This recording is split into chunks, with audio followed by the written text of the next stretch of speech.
dirigente del MST, Vilma Ripoll. Gracias por atendernos. No, gracias por llamar. Estoy preocupado, Vilma, ¿y por qué te pedí esta nota?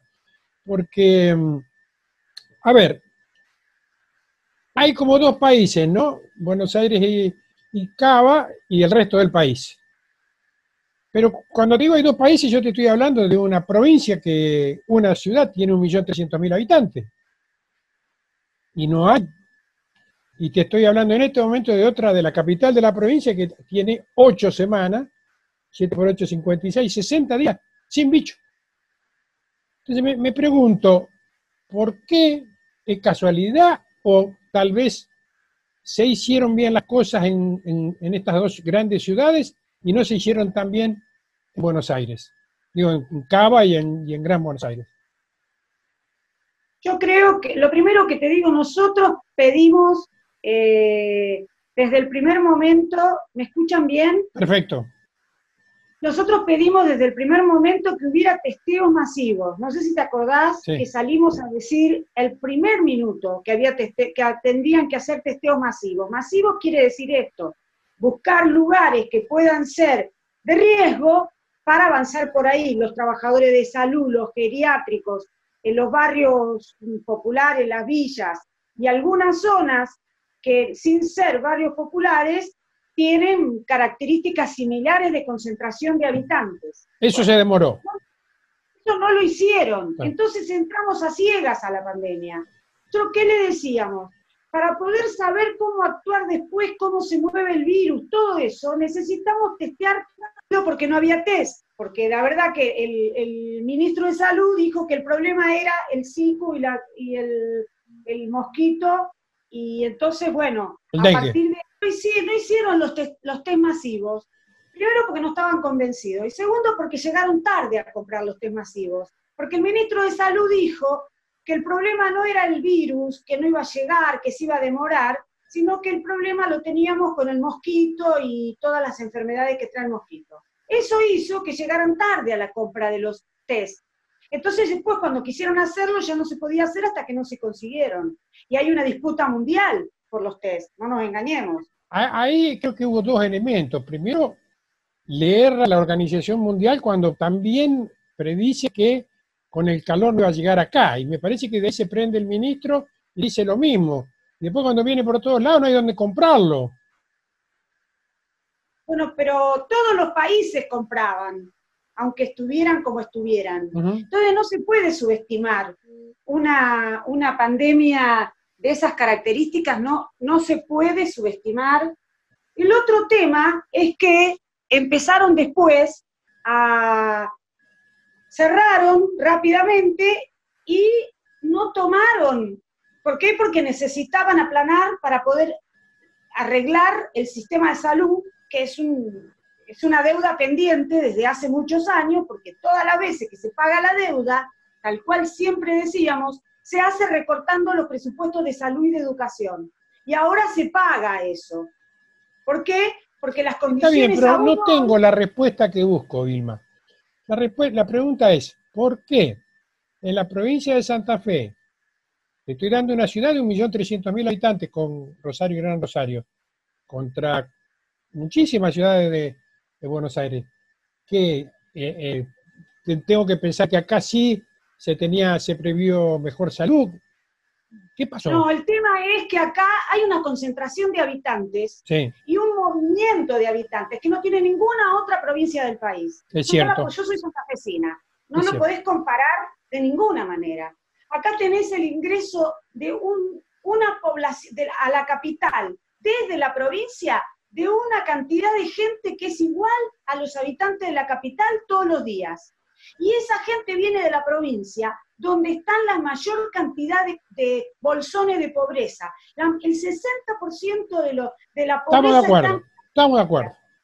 Ahora voy por otra... hay que venir con el transporte público. Sí. Y el transporte público es el centro de contagio más importante que tiene el virus. Entonces todo eso hizo que acá se concentrara, porque se concentra el 40% de la población también. Ahora bien, yo te voy a hacer una pregunta. Cuando el día 12, creo que fue de mayo, hace un mes, se decidió empezar a abrir Ciudad Autónoma de Buenos Aires algunas actividades, que fue un martes, no me acuerdo si fue 12 o 14, y el jueves se terminó de abrir otro paquete. Y yo me preguntaba, se están duplicando cada 25 días, pero la palabra era duplicando, no era que estaban estacionarios.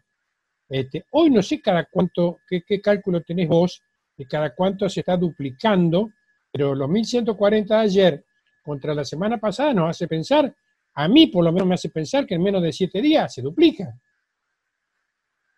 Por supuesto, está abierta esa posibilidad. Por eso están tan desesperados ahora, el gobierno de la provincia y el gobierno nacional, cuando nosotros en ese momento dijimos, no abran, si ustedes van a abrir las fábricas, porque hay presión de los empresarios que no quieren perder plata, sí, y no le quieren pagar a los trabajadores sin que vayan a producir. Y en algunos casos un escándalo, como por ejemplo en Mondelez Victoria, donde les hicieron trabajar todo el tiempo para producir alimentos que son dulces, si querés, que no tenían no eran esenciales. Nosotros le dijimos, abran lo esencial, no abran toda la fábrica porque el traslado de los trabajadores no va a ser hecho bien, la situación dentro de la fábrica no va a ser bien controlada. Pero Vilma, a ver, no hay ningún argentino que tenga 2 dedos de frente de bien que no se haya azorado con las imágenes del lunes por la noche cuando permitieron salir a caminar. O sea, si yo llego a un lugar y veo que hay tanta gente, y no voy, me vuelvo. Pero la gente estaba sin tapaboca, no le importa un carajo si se muere, si se contagia. Ay, me parece que hay irresponsabilidad. La culpa a la gente. No le echo la culpa, a cada uno lo suyo. No, acá el que abrió todo fue el gobierno de nación, el gobierno de la ciudad y el gobierno de provincia. Y arrancaron por las fábricas. Las fábricas hoy, todas las fábricas grandes tienen entre 2 o 3 contagiados y un montón de gente haciendo cuarentena para ver si le da positivo o no le da. Y te estoy hablando de Volkswagen, de Toyota, de la FAB, todas donde estuvo incluso el presidente, sí, de FATE, de Mondelez Pacheco. Pero Vilma, yo no te quiero contradecir, pero con esto vamos a tener que convivir mientras no aparezca un remedio que cure o una vacuna. O sea, ¿qué hago? ¿Cierro la fábrica? Vos decís hasta marzo del año que viene o hasta abril del año que viene. A mí me da la sensación que vamos a tener que convivir con el bicho. Me parece a mí, ¿no? Vos sos especialista en salud, ¿no? Soy yo. Bueno, pero el problema central es que los barrios demoraron en ir a testear todos los barrios. Sí, eso en la sí. provincia, más todavía. Sí. Y Kicillof se sentaba en las conferencias de prensa y se hacía el que se las sabía todas. Mientras no iba a testear ningún barrio, ni de los barrios que son villas, ni de los otros barrios que son hacinados también. Hay 1,5 millones de gente en la provincia que no tiene agua potable. Y la publicidad de la campaña era lavate las manos. ¿Cómo? ¿Lavate las manos con qué? Entonces, es una campaña hecha para los sectores medios. No estaban teniendo en cuenta la situación de los sectores más riesgosos que por la miseria iban a estar expuestos el doble o el triple. Y la gente que va a trabajar a los lugares vive en esos barrios. No vive en los barrios cerrados, vive en los barrios. Está bien, pero ahora, ante esto, ¿qué es lo que hay? Y vos describís correctamente. ¿Qué harías vos ante ya? Tenemos el hecho consumado. Ahora, nosotros estamos planteando volver a la fase 1, como dijo el presidente, pero volver a la fase 1 con medidas sociales que no sean las que tomaron hasta ahora porque no alcanzan. Menos de la mitad de la gente a la cual le iba destinada el IFE, ese impuesto de 10.000 pesos, no le llegó.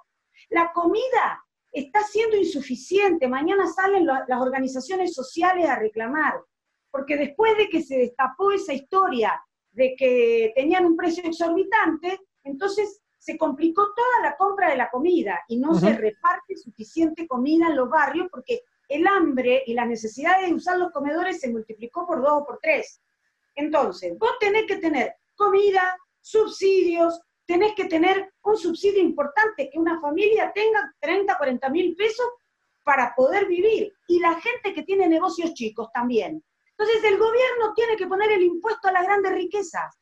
Basta de dar vueltas y dar vueltas en el Congreso cuando está planteada la necesidad urgente. ¿Quién más tiene dudas de que eso se necesita? La última pregunta, Vilma, y tiene que ver con lo que uno mira a través de, qué sé yo, Euronews o algún canal internacional, ¿no? Que los otros países, está bien, llegó el calor, se fue el frío, pero Inglaterra te dicen, bueno, hoy hubo 400, pero ellos siguen abriendo. ¿Qué ocurre? O sea, llega un momento donde la gente dice, bueno, a ver, el que se tenga que morir que se muera, que se tenga que contagiar que se contagie. ¿Pasa eso? No, lo primero que nosotros tenemos que tomar las medidas no es hasta marzo del año que viene, como vos me decías recién. No, hasta que baje el pico, llegue el pico y baje el pico, y ahí recién empezar a medir cómo abrimos y qué abrimos. Está bien, está bien. Mientras tanto, la desesperación de mucha gente, no de los que salieron a correr, de la gente que no tiene ya más para comer.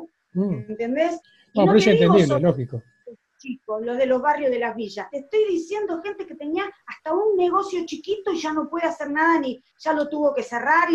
Entonces, y de los trabajadores ni que hablar, porque esas grandes empresas que se las llevaron todas, lo primero que hacen es recortarle el salario. Y entonces, ¿qué hicieron? Les dieron un subsidio que lo pagamos los trabajadores, porque el subsidio del ANSES es plata que depositamos nosotros de los descuentos que nos hacen en los salarios, entonces es plata nuestra.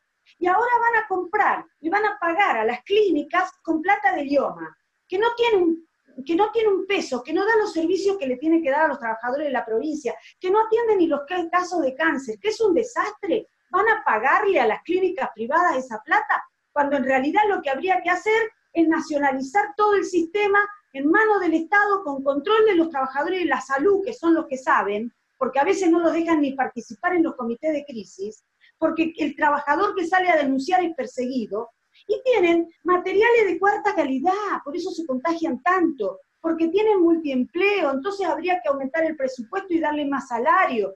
Si no, vos tenés que responder a los 2 o 3 empleos que tenés, y entonces, ¿qué pasa? Van de uno al otro y transmiten.